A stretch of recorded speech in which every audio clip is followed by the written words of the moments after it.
There's a particular kind of quiet that settles over the house when Landon is away, one that sinks into the walls and lingers like a shadow. Some women might feel a chill in that solitude, but for me, it's a strange comfort. I've always been used to my own company, even since before I met him.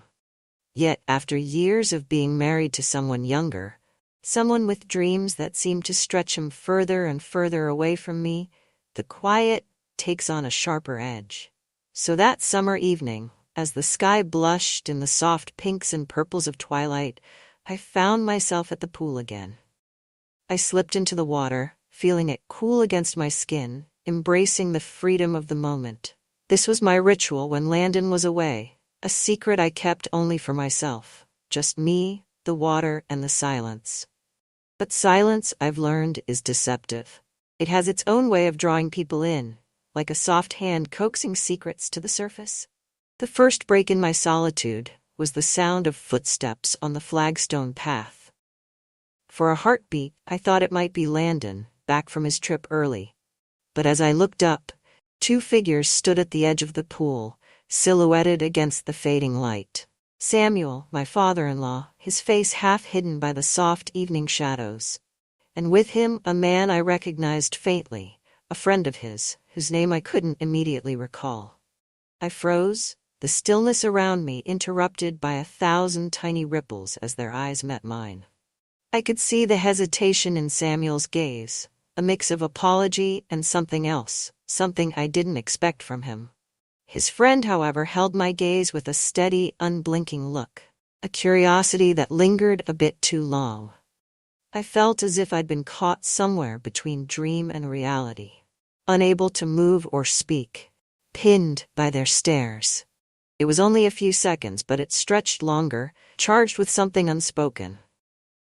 Slowly I slid down beneath the water, letting it close over me, hiding from their view, if only for a moment. When I surfaced again, they were gone, vanished back toward the house, leaving nothing but the memory of that moment, a subtle crack in my world that I couldn't quite place. That night, the silence settled in once more, thicker than before. But this time it wasn't the same. I felt it pressing in, stirring something inside me, something I hadn't felt in years. An uneasy thrill. And as I lay in bed, watching the shadows stretch across the walls, I couldn't shake the image of Samuel and his friend standing there by the pool, their eyes dark and searching. They had come for an innocent visit, or so I told myself. Family, friends, what else could it mean? But somewhere in my mind, a part of me whispered that life isn't always that simple.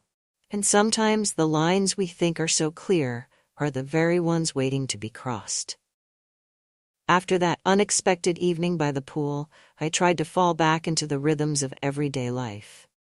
Landon had called me from his hotel in Dallas, voice soft but distant, as if his mind was already wandering to tomorrow's meeting or the next deal. I told him his father had arrived unexpectedly with a friend, and he responded with a vague hum, too occupied to ask much more. But I could feel a subtle shift in my own world, as if that one chance encounter had nudged something within me that I hadn't known was there. The next morning, as I poured coffee in the kitchen, I heard the faint shuffle of footsteps. Samuel entered the room, giving me a smile that was warm but guarded. Samuel was a man of few words, a retired architect, reserved, with a penchant for old books and chess games he'd spend hours playing alone.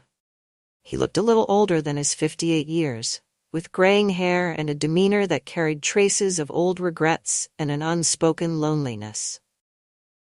"Good morning, Celeste," he greeted, glancing around as if he wasn't sure he belonged. "Morning, Samuel," I replied, pouring a second cup and sliding it toward him.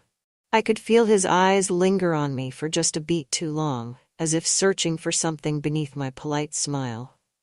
After a few sips, he gestured vaguely toward the hallway. "I hope we didn't disturb you last night. Victor and I weren't expecting anyone to be out there." I forced a laugh, as casual as I could. "Oh no, you didn't disturb anything. I was just enjoying some quiet time by myself." The words felt almost too pointed, and a flicker of understanding passed between us. He nodded, glancing away, a faint flush on his cheeks. I didn't know why, but there was something deeply satisfying in seeing that reaction, a rare moment of vulnerability from a man so carefully put together. "Victor's still asleep, I think," he added, changing the subject quickly. "He's not quite a morning person." "Oh, I gathered that," I said, smiling despite myself. There was something about Victor, reserved, watchful, that both intrigued and unnerved me. From what I gathered through snippets of conversation, he'd been a friend of Samuel's since their college days, sharing a history that spanned decades. He'd worked in finance, but his eyes carried a world-weary intelligence, a sharpness that missed little. As if summoned by mention, Victor appeared in the doorway, stretching as he looked around. His gaze settled on me, holding my own for just a moment longer than felt polite. "Mornings," he muttered in greeting, with a slight nod in my direction. His voice was deep, unhurried, as though he measured each word. The three of us sat around the kitchen, sipping coffee in a silence that felt anything but empty. It was strange, sitting there with them, two men so different from my husband. Landon was a man of action, impatient and full of ambition, charging ahead without pausing to look back.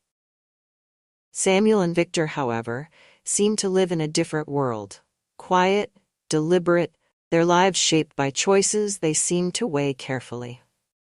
Over the next few days, we settled into an easy, if unusual, routine.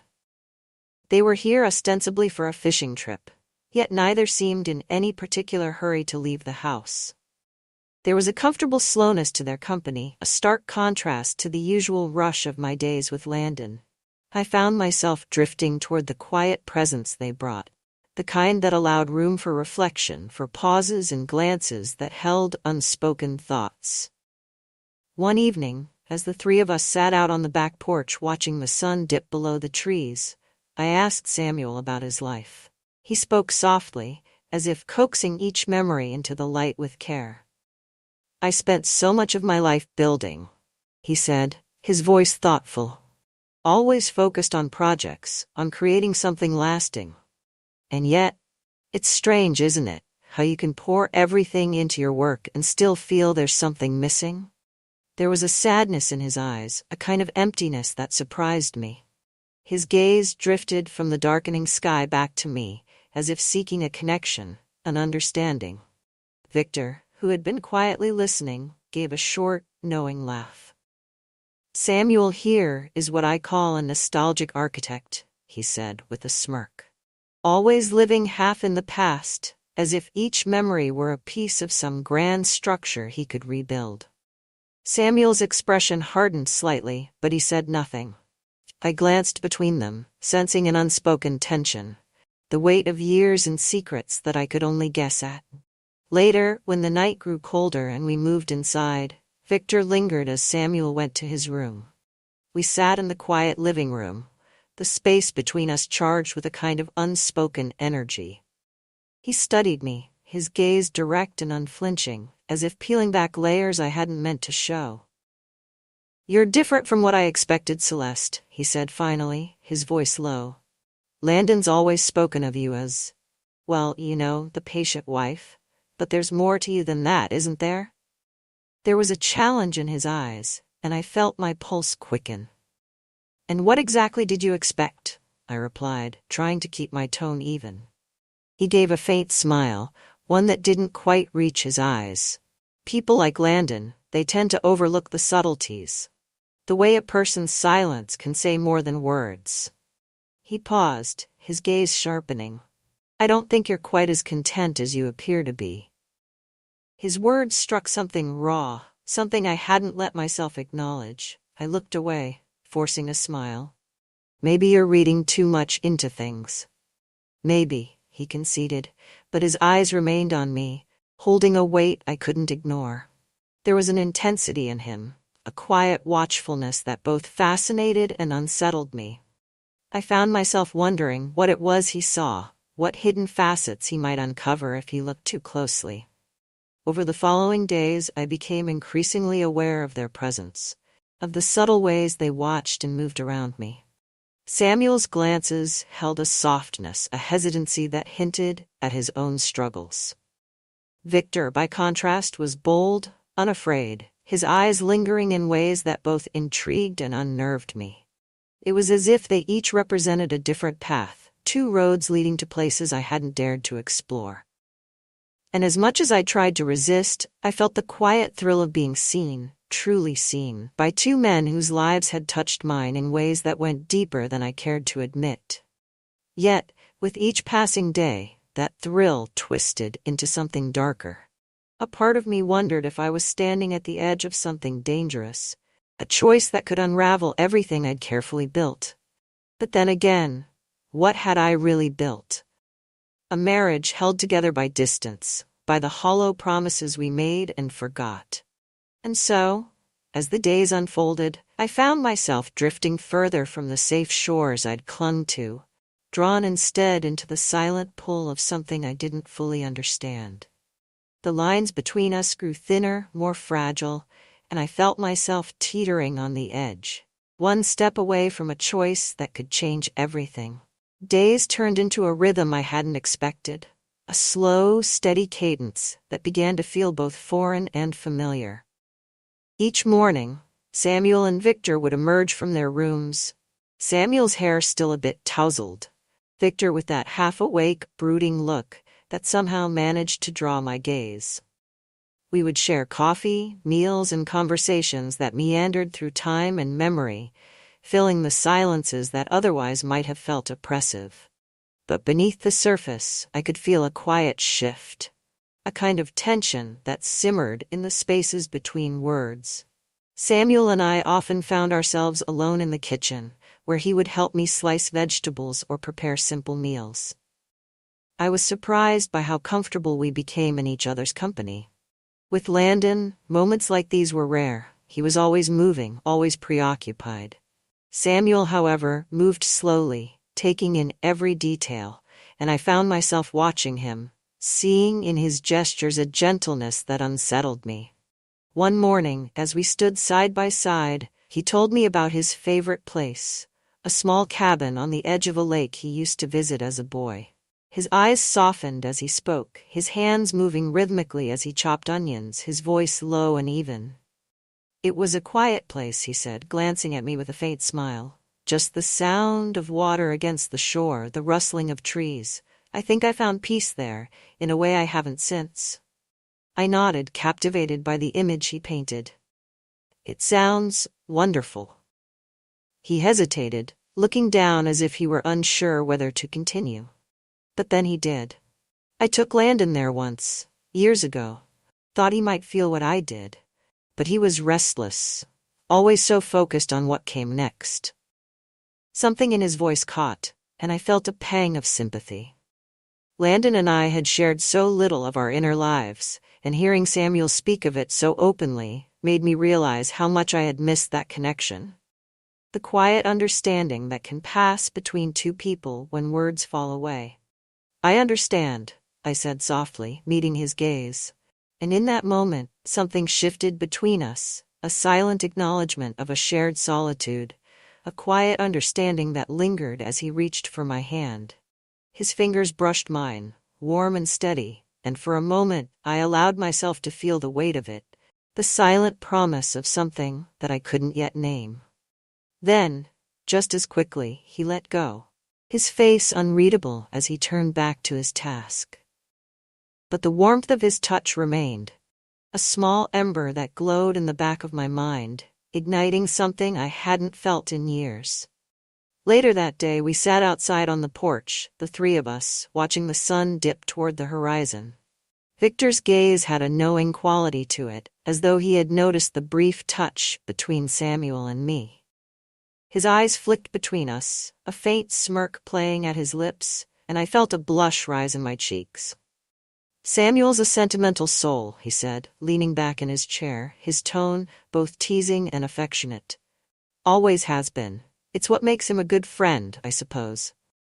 Samuel shot him a look, half exasperated, half amused. and I felt a strange sense of intimacy with them, as if I had been drawn into some private world they shared. It was a world shaped by years of friendship, unspoken loyalties, and a kind of easy companionship that I had rarely seen in Landon's world of business and ambition. Victor's gaze lingered on me, assessing, and I found myself shifting under his scrutiny. There was something in his eyes, a kind of challenge that both intrigued and unsettled me. "You must find all this quiet life a bit dull," he said, his voice carrying a hint of irony. "With Landon always out chasing deals, and you here, in this big empty house." I held his gaze, refusing to let him see the sting his words carried. "Not at all," I replied evenly. "I enjoy the quiet, it gives me time to think." He raised an eyebrow, as if considering my words. "Thinking can be dangerous," he murmured, almost to himself. "Too much time alone with your thoughts, and you start seeing things differently. Maybe even start craving things you didn't before." His words struck a chord, echoing something I hadn't dared to admit to myself.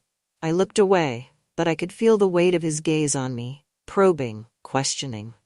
As the days passed, that sense of being watched, of being understood in ways I hadn't anticipated, grew stronger. I felt the thrill of it, the subtle play of glances and the charged silences. A kind of dance that none of us acknowledged aloud, but that pulsed beneath the surface of our every interaction. One evening, after a quiet dinner, Samuel retired to his room, leaving Victor and me alone. The air was thick with a kind of anticipation, and I felt my pulse quicken as Victor leaned back in his chair, his eyes dark and knowing. "You're different from what I imagined, Celeste," he said, his voice soft but unwavering. "Not quite the dutiful wife I expected." I felt a spark of indignation but also a strange exhilaration at his words. "And what exactly did you imagine?" I asked, my voice firmer than I felt. He gave a slow, almost amused smile, his gaze unwavering. "I imagined someone quieter, someone content to let life pass by." I couldn't tell if it was a compliment or a challenge, but either way, it struck a nerve. "Maybe you don't know me as well as you think," I replied, meeting his gaze with a steadiness I hadn't known I possessed. For a moment he simply looked at me, his eyes piercing, as if he were trying to read the thoughts I kept hidden. Then, slowly, he leaned forward, his voice low and charged with meaning. "You're right," he murmured. "I don't know you, but I'd like to." The words hung between us, suspended in the charged air. I felt a shiver run down my spine, and for a moment I was aware only of his gaze, of the space between us, so small yet filled with unspoken promises. But just as quickly he leaned back, his expression unreadable, and the moment passed, leaving me with a sense of both exhilaration and unease. The days that followed were marked by these moments, brief glimpses of something unspoken, something that simmered beneath the surface, just waiting to be acknowledged. I found myself drawn to both of them in different ways. Samuel, with his quiet steadiness and the soft touch of his hand, and Victor, with his piercing gaze and his unspoken challenge, a silent dare that both thrilled and frightened me. One evening, as we sat around the fire pit in the backyard, Samuel began to speak of his past, his voice soft and thoughtful, as if each word carried a weight he had rarely shared. "I used to think life would bring clarity," he said, his gaze fixed on the flickering flames. "That one day, you'd reach a point where everything made sense. But I've learned, clarity is an illusion. Life is messy, unpredictable, full of choices we can't take back." There was a sadness in his voice, a weariness that seemed to settle around him like a shadow. I felt a pang of sympathy, of connection, and without thinking, I reached out, placing my hand on his. He looked at me, his eyes soft and vulnerable, and in that moment, I felt the silent pull of something forbidden, something neither of us dared to name. Across from us, Victor watched, his gaze thoughtful, unreadable. He said nothing, but the faintest smile played at the corners of his mouth, as if he understood more than he let on, as if he could see the silent threads weaving between us. And so, the days continued, each one adding another layer to the silent web that bound us together. I knew that the lines we had drawn were thin, fragile, easily crossed. And yet I felt the thrill of it, the quiet thrill of being seen, of being understood in ways I hadn't dared to dream. But I also knew, deep down, that this was only the beginning of something I couldn't yet name, something that would change everything. Days slipped into one another, and with each quiet morning and slow evening, I felt a part of myself drifting further into this strange, charged world I'd found with Samuel and Victor. I'd wake to the sounds of their low conversations in the kitchen, smell coffee brewing, and feel an odd sense of anticipation, as if the day held something I couldn't predict. Landon, though frequently in my thoughts, seemed to exist in another life. A distant one that faded into the background, overshadowed by the two men who had turned my quiet house into a place of subtle, simmering tension. One night, the electricity in the house went out. A summer storm had swept through the area, leaving only the sound of rain pattering on the roof and an eerie quiet that seemed to settle into every corner. The power outage forced us to gather in the living room by candlelight, huddled in the soft glow as if the darkness had drawn us closer. Samuel sat across from me, his face shadowed, his eyes reflecting the warm, flickering light.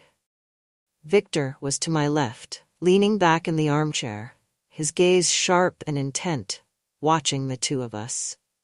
We didn't speak much, words felt unnecessary, even intrusive. The silence had its own language, its own rhythm, pulling us into its gravity. At some point, Samuel spoke, his voice barely a whisper in the quiet. "I'm not sure what keeps bringing me back here, Celeste," he said, his gaze meeting mine. "There's a peace in this house, something I haven't felt in a long time." The way he said it, the softness, the sincerity, touched something deep within me. In the candlelight, he looked younger. The lines around his eyes softened, and I felt the pull of his presence, his kindness, in a way I hadn't before. "You're welcome here, Samuel," I replied, my voice steady but my heart racing. "Both of you are. It's nice to have company." Victor's gaze flicked over to me, a faint smile playing at the corners of his mouth.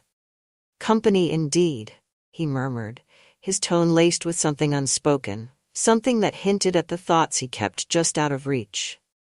The three of us sat in that silence, letting the storm rage outside, the air thick with an anticipation I couldn't quite name. Later that night, as I made my way to bed, I heard a soft knock at my door. I hesitated, heart pounding, knowing instinctively who it was. Opening the door slowly, I found Samuel standing there, his expression unreadable, but his eyes betraying something, uncertainty perhaps, mixed with a quiet intensity that mirrored my own. Without a word, he stepped inside, and the quiet intimacy of that moment held more meaning than anything I could have imagined.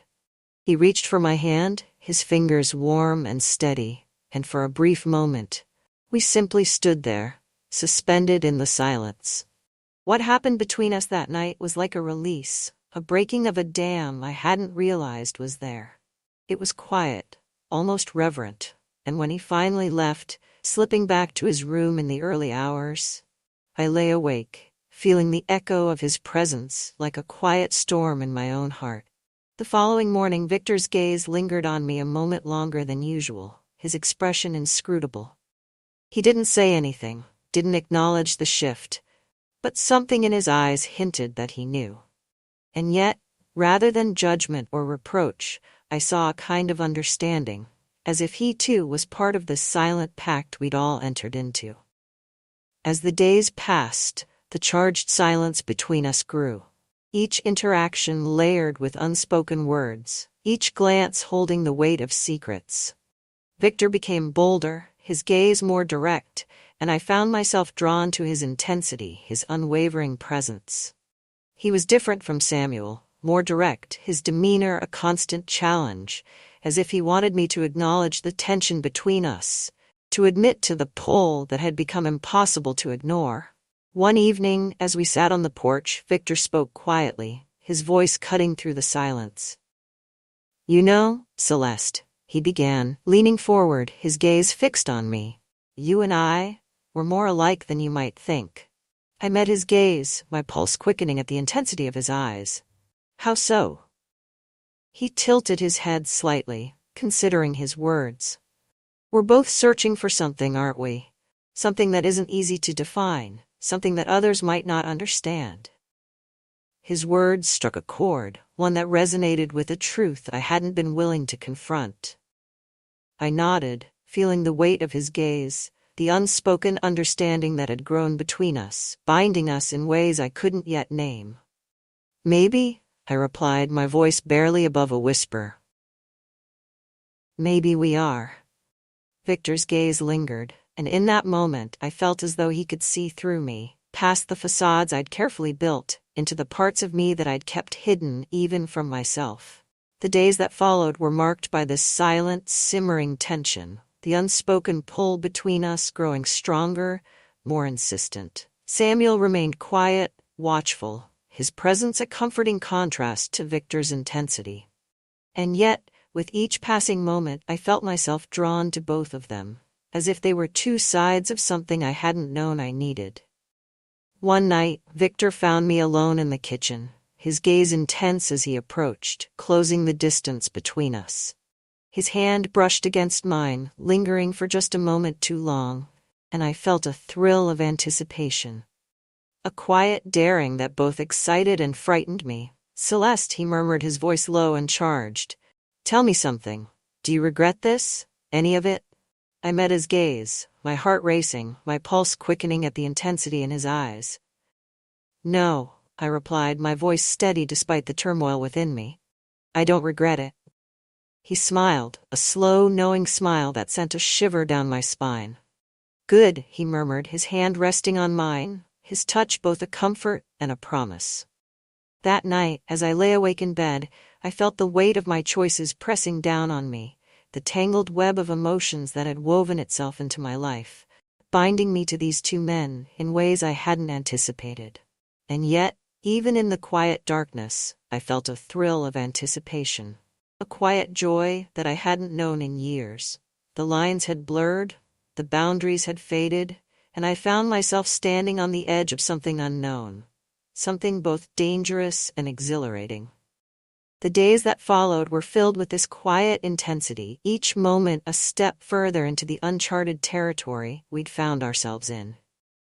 Samuel remained gentle, reserved, his presence a comforting balm to the turmoil within me, while Victor's gaze grew bolder, his touch more frequent, as if he, too, were caught in the same quiet storm. One evening, as the three of us sat together in the living room, Samuel looked at me, his gaze soft and full of understanding. "Celeste," he murmured, his voice filled with a tenderness I hadn't expected. "I want you to know that whatever happens, I'm here. I'm here for you." His words, simple yet profound, struck a chord deep within me. I felt a warmth spread through me, a quiet certainty that, no matter what lay ahead, I wasn't alone. Victor, too, looked at me, his gaze unreadable but filled with a quiet intensity. "We're both here, Celeste," he said softly. "Whatever you need, whatever you choose, we're here." Their words, their presence, filled me with a sense of peace, a quiet joy that I hadn't known in years. And in that moment, I felt a quiet certainty, a sense of belonging that I hadn't felt in a long time. And yet, even as I embraced this newfound closeness, a part of me wondered if this peace was only temporary. If the storm that had brought us together would eventually tear us apart. But for now, in this quiet, stolen moment, I allowed myself to let go, to surrender to the web of emotions that had bound us together, knowing that, whatever the future held, I was not alone. The intimacy I shared with Samuel and the silent understanding between Victor and me had become a new, secret language. There were times, alone in my room, when I'd feel the intensity of these moments lingering, like the echo of something powerful, something I knew was slipping beyond my control. Then, in the midst of our carefully balanced secrecy, came the message from Landon. "I'm coming home early." Those 4 words disrupted everything, sending a ripple of panic through me. Landon was due back in only a few days, but even a slight change in his routine felt like an intrusion now. I knew it was a signal that our time, the quiet, suspended moments I'd come to crave, was ending. I had woven myself into something dangerous, something I wasn't prepared to confront. But now the reality of it pressed down on me. The night before his arrival, we sat around the living room, the tension palpable, each of us lost in our thoughts. Samuel was unusually quiet, his gaze distant, as if grappling with the implications of Landon's return. Victor, meanwhile, seemed unbothered, his expression unreadable, his calm composure a stark contrast to my racing heart. "Are you all right?" Samuel asked softly, his hand reaching out to rest on mine. I glanced at him, forcing a smile. "I'll be fine." Victor leaned forward, his eyes dark and intent. "There's no need to worry, Celeste," he said, his voice steady. "Whatever happens, we'll handle it." His words were meant to reassure, but instead they left me with a gnawing unease. I couldn't shake the feeling that something was about to break, that the delicate equilibrium we'd created was a brittle shell, ready to shatter. The following day, Landon arrived home, his presence filling the space with an energy that felt both familiar and foreign. He greeted me warmly, his smile easy, his arm wrapping around me, as if nothing had changed. And yet, everything had. I was no longer the woman he had left behind. That evening, as I watched him unpack, the guilt surged, twisting into an ache I could barely contain. He moved around our room with his usual confidence, chatting about work and plans, oblivious to the secrets that hung between us like an invisible fog. But it was clear to me that he sensed something amiss. Later that night, as we sat alone in the kitchen, his gaze lingered on me, questioning. "You seem different, Celeste," he said, his tone uncertain. "Is everything all right?" The weight of his question settled over me, heavy and unyielding. I forced a smile, deflecting with an excuse about stress and busy days. But the tension in his eyes remained. His suspicion a quiet presence that gnawed at me, whispering that the fragile web I'd spun was fraying. Over the next few days, Landon's suspicions grew. He'd watch me with a searching gaze, his questions edged with doubt. And I could feel the threads of my life slowly unraveling, the delicate balance slipping further out of reach. One evening, after an unusually tense day, Landon cornered me in the hallway, his expression grim.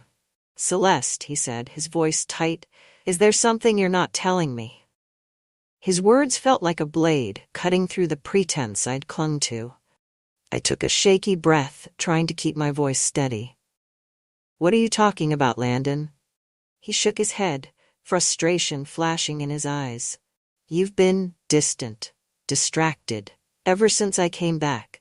It's like you're here, but you're not really here." For a brief moment, I was tempted to tell him everything, to tear down the walls of secrecy that had grown between us.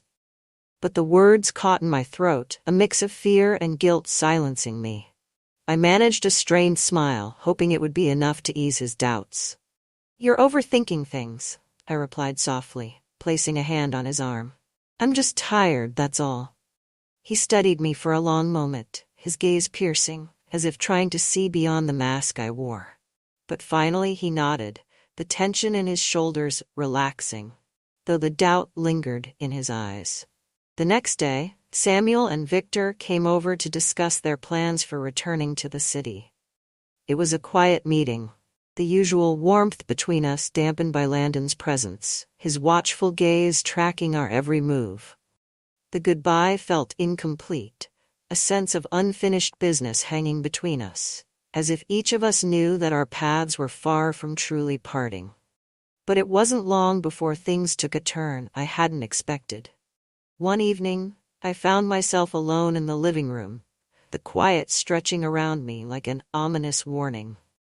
Landon had gone out, leaving a message about a meeting with an old friend, and though I tried to shake off the sense of foreboding, the feeling clung to me, growing stronger with each passing hour. When he finally returned, His expression was unreadable, his eyes dark and full of an anger I hadn't seen in him before. "We need to talk, Celeste," he said, his voice low but laced with an intensity that sent a chill down my spine.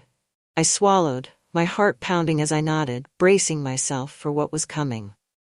"I spoke with Victor tonight," he continued, his gaze unyielding.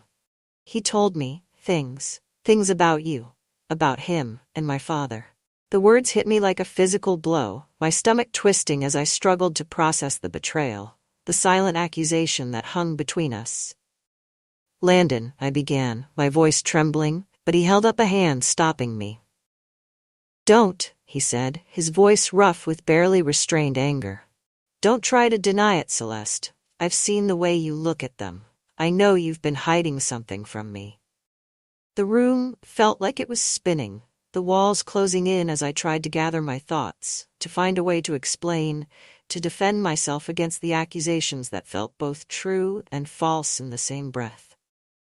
"You don't understand," I said finally, my voice barely above a whisper. It's not what you think."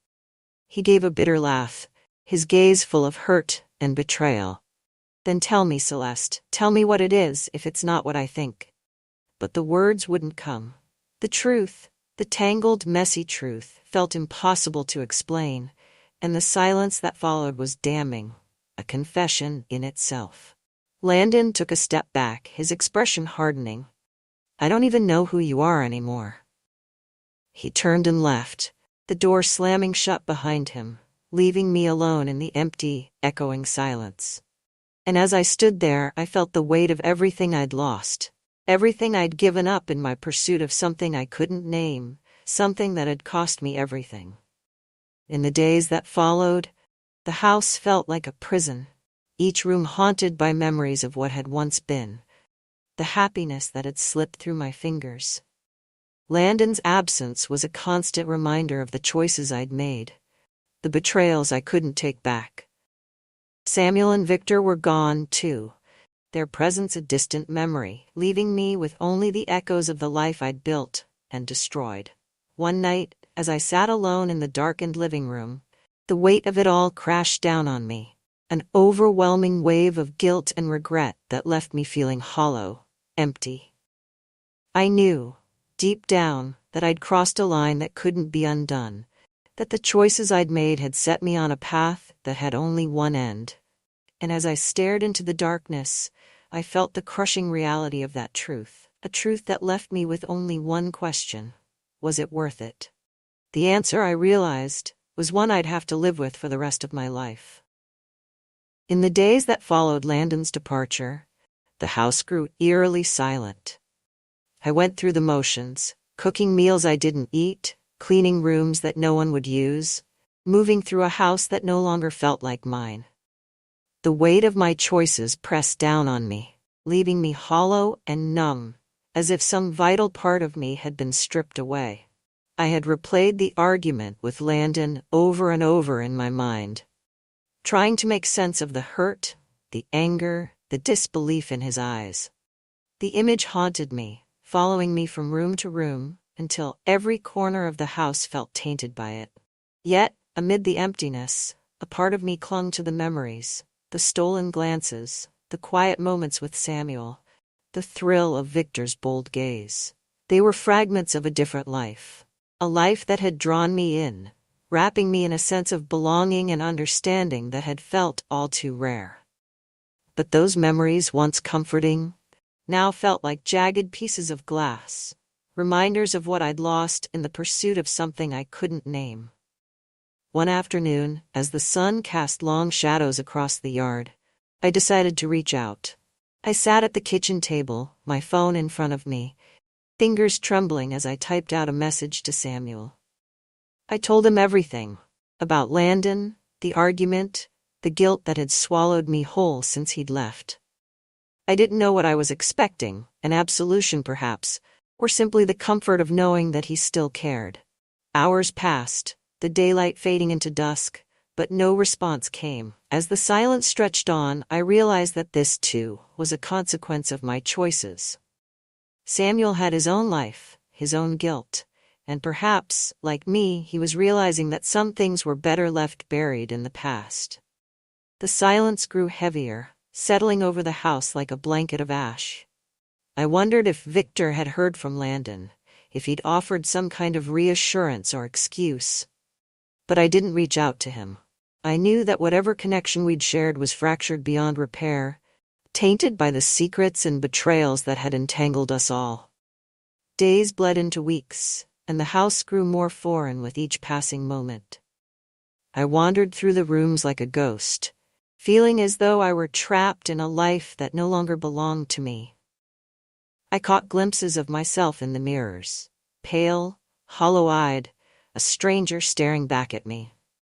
The woman I'd been, the woman Landon had married, felt like a distant memory, someone I couldn't quite recall. Then, one evening, as I sat alone on the back porch watching the stars emerge one by one, I heard the faint sound of a car pulling up the driveway. My heart lurched, hope flaring briefly, before I forced it back down. I couldn't bear to think it might be Landon, returning to pick up the pieces, only to walk away again. But it wasn't Landon. It was Samuel. He stepped out of the car, his face partially obscured in the shadows, and for a moment he simply stood there, looking up at the house, his expression unreadable. Then he turned, his gaze meeting mine across the distance, and I felt the familiar pull, the quiet, steady presence that had once been a balm to my restlessness. Without a word, he approached, his footsteps slow and hesitant, as if he were unsure of his welcome. I waited, the silence stretching between us, until he finally stopped a few feet away, his eyes soft and full of an emotion I couldn't name. "I got your message," he said, his voice barely above a whisper. "I wanted to come sooner, but I wasn't sure if it would help." I nodded, unable to speak, my throat tight with a mixture of relief and sorrow.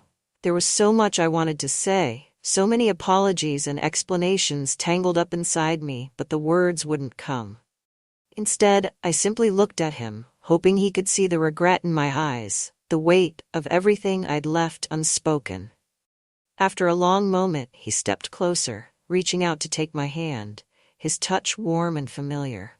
We stood there, the quiet night wrapping around us, and for the first time in weeks, I felt a sense of peace, a brief respite from the storm that had consumed me.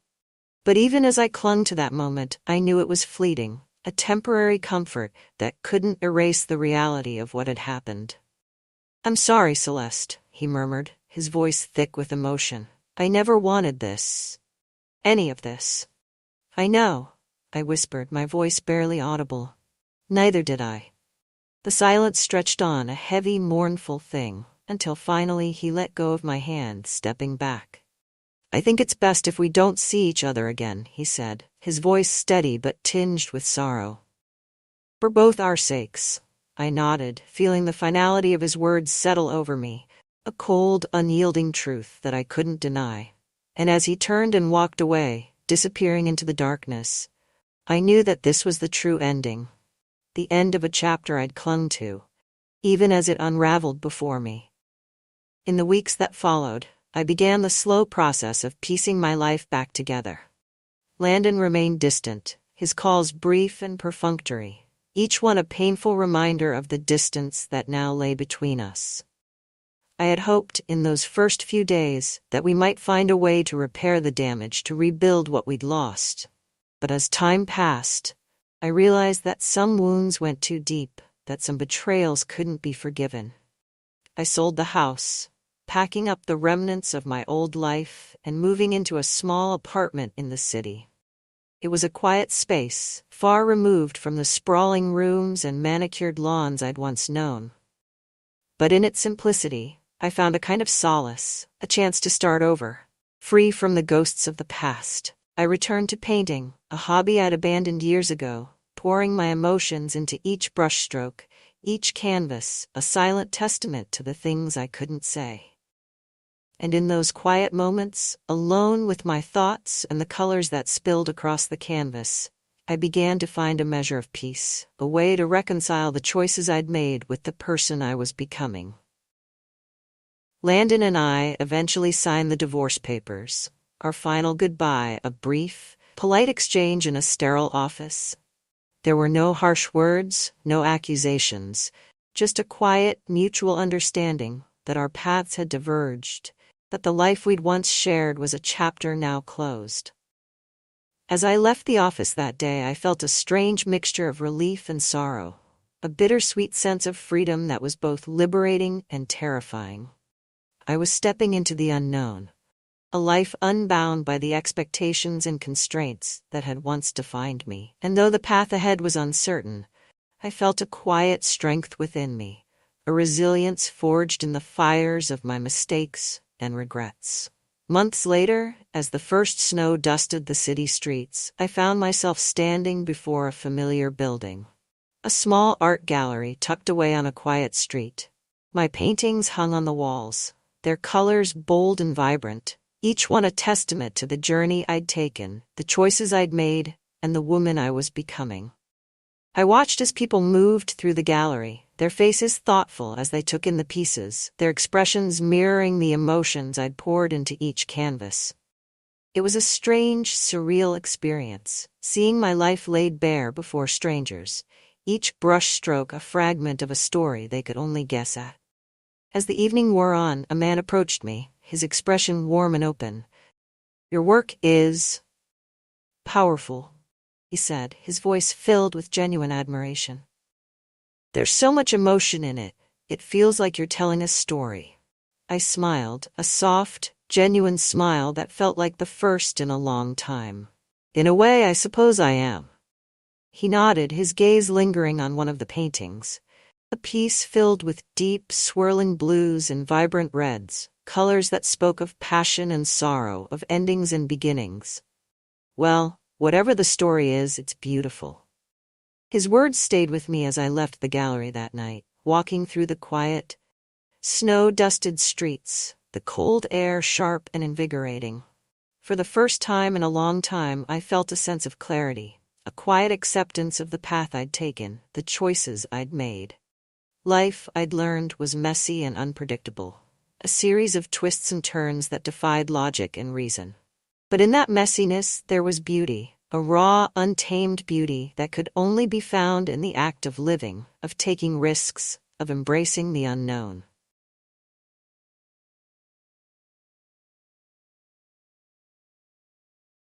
The moment I jumped into the pool and felt my bikini come loose, I knew my life was about to change.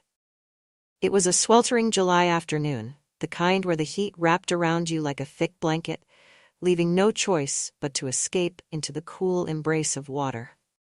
I'd been lounging by the pool, a glass of iced tea sweating on the table beside me, while Elias, my stepson, buried his nose in a book. The hum of cicadas and the rhythmic splashes of water filled the air, the kind of summer tranquility I thought I could lose myself in. But then, as I took that leap into the crystal-clear water, my bikini top betrayed me. It wasn't dramatic, just a slight tug from the water, enough to loosen the strings. When I surfaced, sputtering and pushing the hair from my face, I realized too late that something was amiss.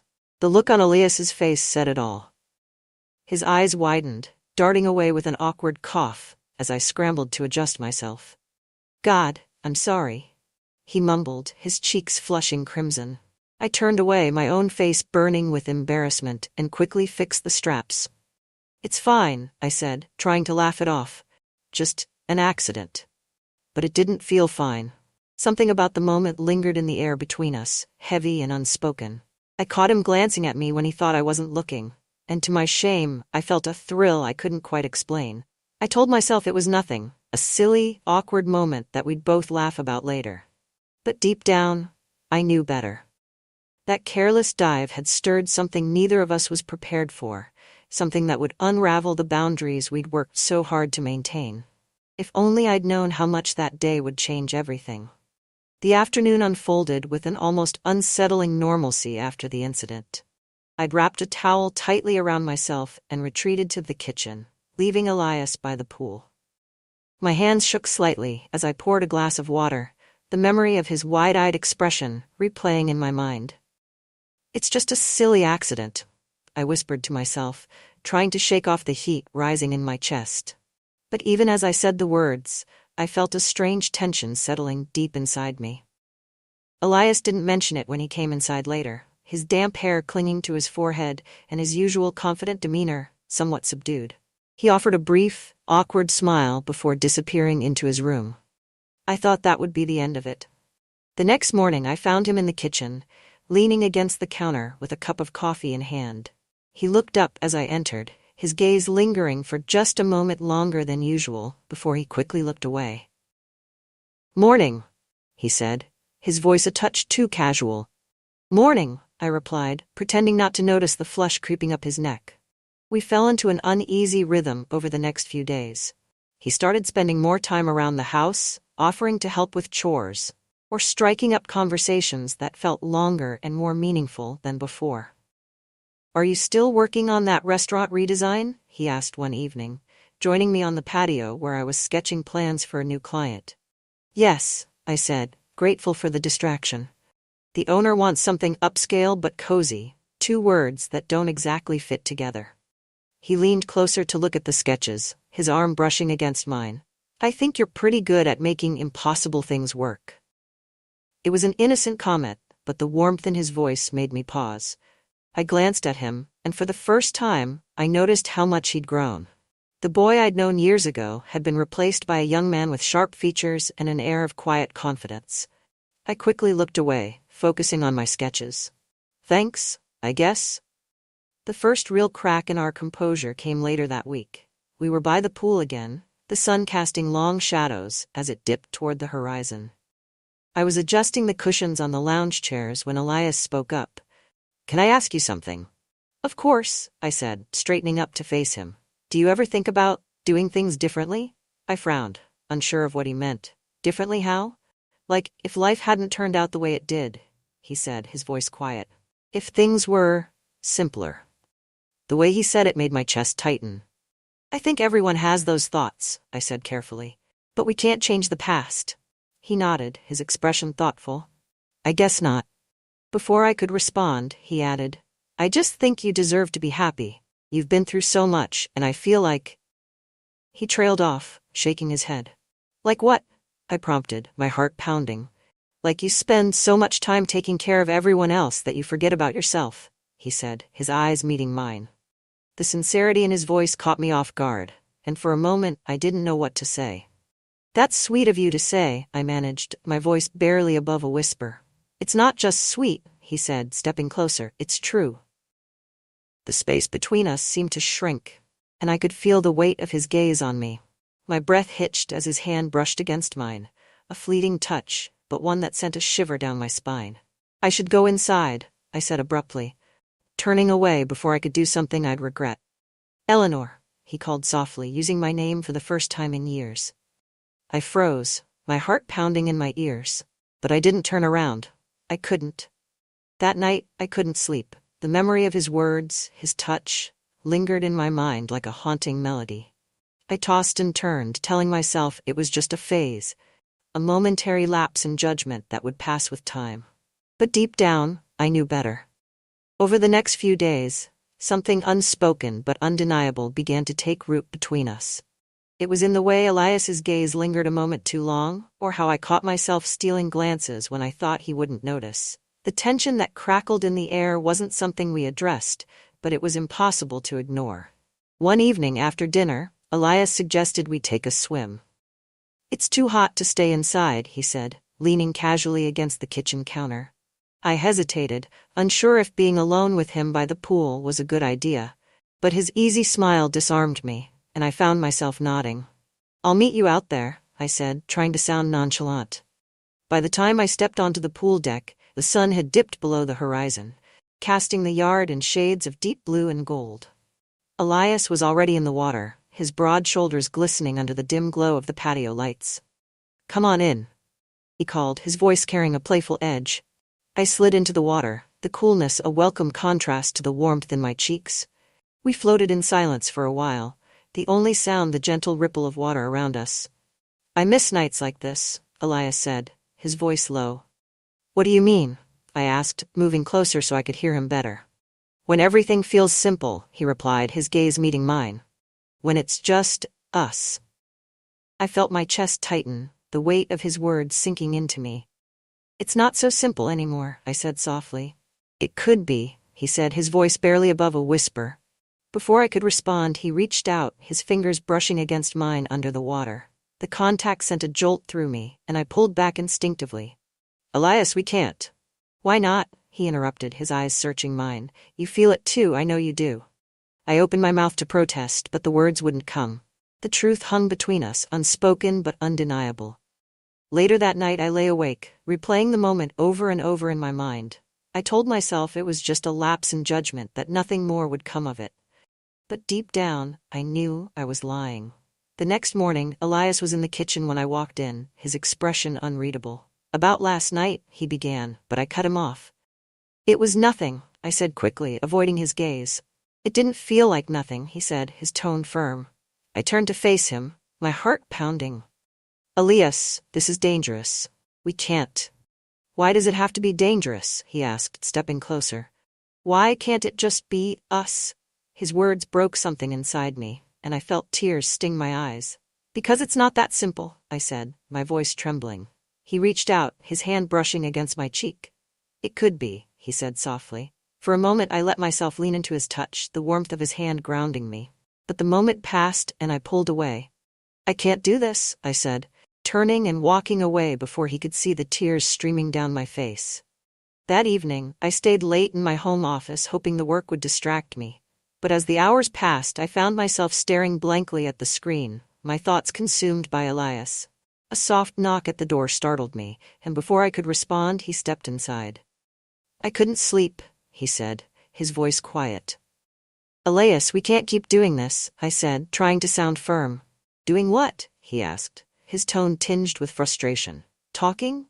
Being honest about how we feel?" He closed the door behind him and stepped closer. "You can keep pretending this isn't real, but I can't." I stood, my heart pounding in my chest as he approached. "Elias, please," I said, but the words were barely a whisper. "I can't stop thinking about you," he admitted, his voice raw with emotion. "And I don't think I ever will." Before I could respond, he leaned in, his lips brushing against mine. The kiss was hesitant at first, as if he were waiting for me to pull away. But when I didn't, it deepened, the weight of our unspoken desires finally breaking through. The kiss left me breathless, my mind racing with 1,000 conflicting thoughts. I pulled back, my hands trembling as I rested them against his chest. "This is a mistake," I whispered, though the words felt hollow. "If it's a mistake," he said, his voice steady, "then why does it feel so right?" I didn't have an answer. All I knew was that, in that moment, with his arms around me and his breath warm against my skin, the world felt smaller, quieter, and infinitely more dangerous. The days that followed were a chaotic mixture of avoidance and longing. I tried to keep my distance, throwing myself into work and filling my calendar with errands that didn't need running. But no matter how hard I tried, I couldn't escape him, or the memory of that kiss. Elias seemed determined not to let things return to normal. Every time we crossed paths, his presence was magnetic, his gaze lingering just a little too long. His smile carrying a weight that sent shivers down my spine. It was maddening, exhilarating, and completely unsustainable. It all came to a head one Saturday evening.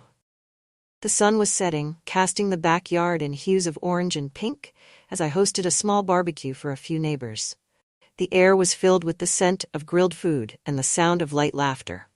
It should have been an ordinary gathering, but the tension between Elias and me was anything but. Clarice, my ever-curious neighbor, was the first to notice. "Elias has grown into such a handsome young man," she remarked, her eyes flitting between us. "He must be a great help around the house." "He is," I said quickly, avoiding her knowing smile. Elias, standing a few feet away, caught my eye and raised an eyebrow, a small smirk playing on his lips. It was innocent enough to anyone watching, but I felt the heat rise in my cheeks. "Careful, Vivian," Clarisse teased.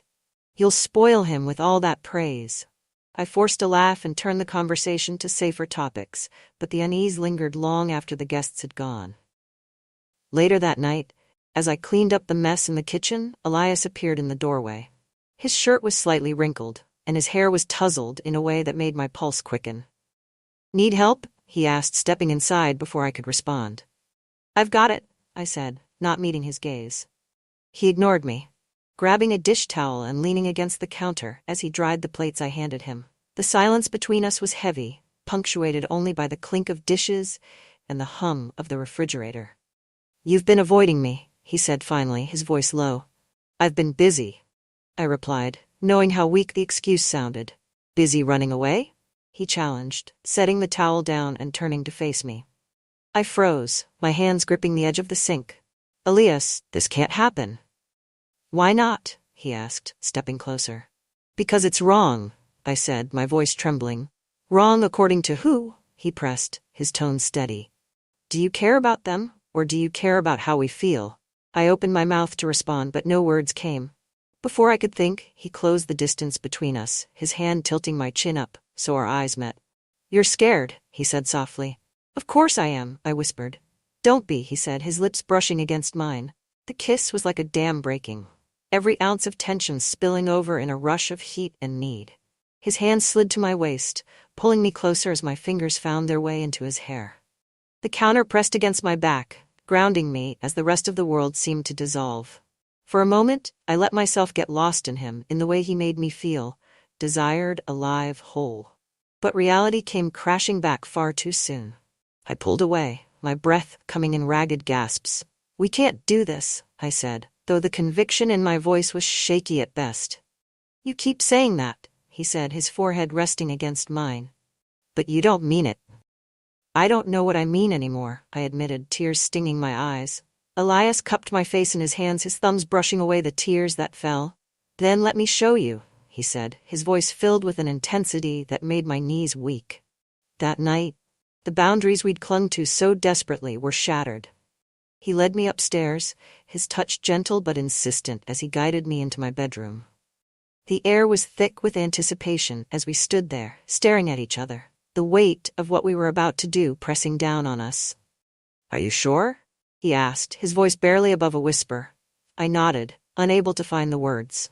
What followed was a mix of tenderness and urgency, a desperate need to bridge the gap that had kept us apart for so long.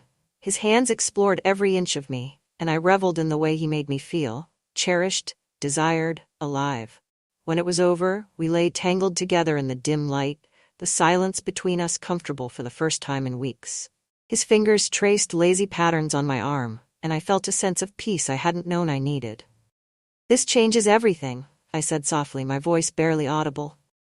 "Good," he replied, pressing a kiss to my temple. For the first time, I let myself believe that maybe, just maybe, we could figure this out. Waking up the next morning, I was filled with a mixture of exhilaration and dread. The sun streamed through the curtains, bathing the room in soft golden light. Elias was still asleep beside me, his arm draped across my waist. For a fleeting moment, everything felt perfect. But reality has a way of creeping in. I slipped out of bed carefully, trying not to wake him. As I pulled on a robe and headed downstairs, my mind raced. What had we done? What did this mean for us, for our lives? By the time Elias came down, dressed casually and radiating an ease I envied, I'd made coffee and was staring out the window, lost in thought. "Good morning," he said, his voice warm and tinged with humor. I turned, offering him a tight smile. "Morning." He walked over and kissed my cheek, a gesture so natural it made my heart ache. "Are you okay?" "No," I admitted, setting down my mug. "Elias, this is dangerous. We can't just pretend like nothing's happened." "I don't want to pretend," he said firmly. His confidence unsettled me. I wanted to be as sure as he was, but the weight of what we'd done felt too heavy to ignore. Despite my initial hesitation, we couldn't stay away from each other. The next few weeks were a whirlwind of secret meetings and stolen moments, each one more intoxicating than the last. We met in the most unexpected places, a quiet corner of the backyard under the stars, my home office after midnight, even the library on campus when I brought him lunch one day. Each encounter was charged with a thrill that bordered on reckless. But with each secret came a growing sense of paranoia. One evening, as we lounged by the pool after a late swim, Elias reached for my hand, his fingers intertwining with mine. "You're quiet tonight," he said, his eyes searching mine. "I'm just thinking," I replied, though my thoughts were anything but calm. "About us?" "Yes," I admitted. "Elias, this can't last. Someone will find out, and when they do..." No one's going to find out, he interrupted, squeezing my hand. You don't know that, I said, my voice trembling. We're playing with fire. Then let it burn, he said softly, leaning in to kiss me. The cracks in our carefully constructed world started to show during a particularly intense day at work. I had spent hours in my studio preparing a presentation for a demanding client when my phone buzzed. Come to the cafe on Elm. I need to see you. It was from Elias. I knew I should have ignored it, but the pull was too strong. Within half an hour, I was seated across from him at a small table in the corner of the bustling cafe. You're stressed, he said, studying me. Work, I replied shortly. I shouldn't even be here. But you are, he said, his smile disarming. We talked for a while, the chaos of the cafe fading into the background. For a brief moment, I let myself believe we could have a normal relationship. But as we stood to leave, I caught sight of a familiar face, Clarice, my neighbor, watching us from across the room. Her eyes narrowed as she glanced between us, her expression unreadable. Vivian, she called out, her voice tinged with curiosity. Clarice, I replied, forcing a smile. What a surprise. What brings you here? She asked, her gaze flicking to Elias. Lunch, I said quickly. Elias wanted to try the pastries here. They're excellent, she said, her tone light but her eyes sharp. Enjoy your afternoon. As we left, I felt the weight of her stare on my back. That night I couldn't sleep. The memory of Clarice's expression haunted me. She hadn't said anything outright, but her curiosity was dangerous. Elias found me in the living room, pacing. What's wrong? He asked, his brow furrowed. Clarice, I said, sitting down on the couch. She saw us at the cafe today. So? She's observant, I said carefully. If she starts asking questions, let her ask, he said, sitting beside me. We're not doing anything wrong. We're not, I asked, my voice breaking. He sighed, pulling me into his arms. Vivian, I love you, that's not wrong. His words softened the edges of my fear, but they couldn't erase it entirely. The following week, the tension escalated. Elias's co-worker, Damien, began dropping hints during their shared shifts at the research lab. You've been distracted lately, Damien remarked one day as they worked side by side. Just busy, Elias replied curtly. Damien said, smirking. Does busy have a name? Elias shot him a warning look, but the damage was done. Damien's curiosity was piqued, and I knew it was only a matter of time before someone put the pieces together. One night, as Elias and I sat on the patio, he brought up something I hadn't expected. What if we left? He asked suddenly. Left, I repeated, frowning. Moved somewhere else, he said. Somewhere no one knows us. We could start over. Elias, that's not realistic, I said, shaking my head. Why not? He pressed. I don't care about anything else as long as I'm with you. His words made my heart ache, but they also filled me with a deep gnawing fear. What we had was beautiful, but it was also fragile, and the walls were closing in. The quiet rhythm of my life was slowly unraveling, piece by piece. The more time Elias and I spent together, the harder it became to conceal what we shared. Every glance, every touch, every stolen moment left a trail, and I could feel the walls closing in around us. Clarice was the first crack. It started innocently enough, her stopping by for coffee, as she often did, with a tray of pastries in hand and a pointed curiosity in her eyes. You've been busy lately, she remarked, her tone laced with subtle implication. I've had a lot on my plate, I said carefully, keeping my voice steady. With work or something else? She asked, her smile sweet but her gaze sharp. Work, of course, I replied, forcing a laugh. Clarice leaned back in her chair, sipping her coffee. You know, it's funny. I saw you and Elias at that cafe last week. You two looked cozy. The comment hit me like a punch to the gut. My hands tightened around my mug as I struggled to keep my expression neutral. We're close, I said simply. He's my stepson after all. Of course, she said, her voice dripping with feigned innocence. It's just nice to see such a strong bond. Not everyone can pull that off.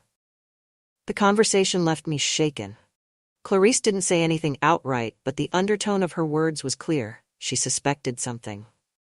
Later that evening, I told Elias about the conversation. She knows, I said, pacing the living room. She doesn't know anything, he replied, his tone calm. She's watching us, Elias, I snapped, turning to face him. And she's not the only one. Damien's been asking questions too. Elias stood and crossed the room, his hands resting on my shoulders. Vivian, listen to me. We haven't done anything wrong.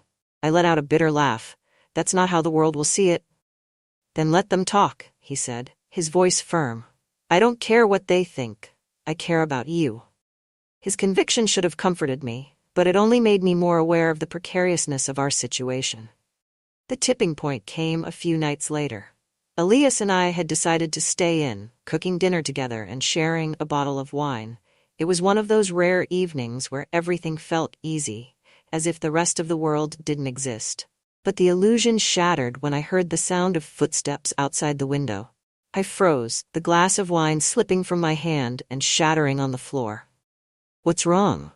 Elias asked, rushing to my side. Someone's outside, I whispered, my heart pounding. Elias grabbed a flashlight and headed for the door, but when he stepped outside, the yard was empty. It's probably just the wind, he said, trying to reassure me. But I wasn't convinced. The next day, Clarice stopped by again, this time without warning. I was just passing by, she said, her tone light. Thought I'd see how you were doing. I plastered on a smile, trying to mask my unease. I'm fine, just busy. As she glanced around the house, her eyes lingered on the wine glasses still sitting on the coffee table. Had company last night? She asked casually. Elias and I had dinner, I replied, keeping my tone steady. Must be nice having someone around to keep you company, she said, her words loaded with implication. I didn't respond, my heart racing as I guided her toward the door. That evening, Elias confronted me. We can't keep living like this, he said, his frustration evident. What do you want me to do? I asked, my voice breaking. Clarice is watching us, Damien's asking questions, and the walls are closing in. I want you to stop worrying about them, he said, stepping closer. We can figure this out, Vivian, together. But the pressure was too much. I pulled away, tears streaming down my face. Elias, this isn't just about us. If people find out. Let them, he said, his voice firm. I'm not ashamed of us, and you shouldn't be either. His words struck a chord, but they couldn't erase the fear that had taken root in my chest. The situation escalated when Clarice caught us in a compromising position. It was late, and Elias and I had decided to take a midnight swim. The pool was our haven, a place where we could be ourselves without the weight of the outside world. But as we laughed and splashed in the water, I heard the unmistakable sound of a gate creaking open. Vivian? Clarice's voice cut through the night like a knife. I turned, my heart dropping as I saw her standing there, her expression a mixture of shock and triumph. What are you doing here? I asked, my voice trembling. I could ask you the same thing, she replied, her gaze flicking between Elias and me. This is unexpected. Elias stepped forward, his tone calm but firm. Clarice, this isn't what it looks like. Isn't it? She asked, her eyes narrowing. The confrontation left me shaken. I knew it was only a matter of time before she told someone, and the thought made my blood run cold. That night, as Elias held me in his arms, I felt the weight of everything pressing down on me. What are we going to do? I whispered. We'll figure it out, he said, his voice steady. But deep down, I knew our time was running out. The night after Clarice caught us at the pool, I couldn't sleep. My mind raced with possibilities, each one worse than the last. What if she told someone? What if she called the police or reached out to Elias's father? The risks of our relationship had always been there, but now they loomed larger than ever. Elias, as usual, was calmer than I was. She won't say anything, he insisted, sitting beside me in the living room. You don't know that, I replied, my voice sharper than I intended.